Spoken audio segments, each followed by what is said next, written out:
अरे पंडित जी शादी कराओ ना, काहे देरी लगाए हो।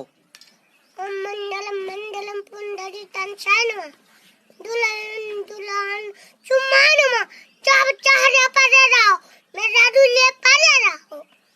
ई का भैया बक्सा वक्सा ला दी के नया फैशन बनायो है। हम मरिहार बने हैं अपने पूजा तैया चूड़िया पहनाई। तेरा क्या होगा कालिया? सदा तहन नून खा लिया तो अब गोली खाओ। ठीक हो जाए तो डोली खाई ली पेट चढ़ा था।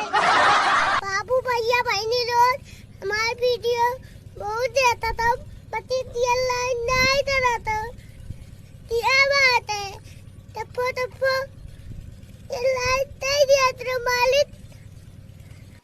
ई का सेंट वन छिड़क के कहूँ जात हो भैया? जैसे सुवाई कोई सेंट छिड़क के सोवत है? हमारे जो सपनों में तो अम्मा हाथा भाई। ये मजनू के दास्तान वाला चिट्ठी तुमने लिखा है? हाँ? तो जब बात यहाँ तक पहुँच गई है तो अब हमारे मुंह पर तुम बताओ कि तुम उसको कितना प्यार करते हो। जाने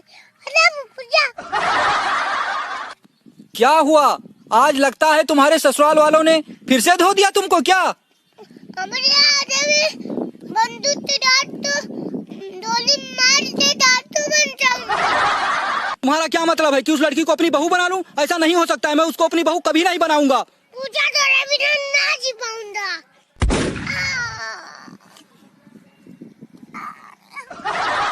ये का लायो है? अपने मोबाइल लाया। और पैसा कहाँ पायो? अपने ये बोरा चावल बेच लिया। पप्पा हो हमार मेहररुआ घूम घूम कर गोल गप्पा खाती और हम यहाँ टोकरी ढोई थे। पप्पा आ जाए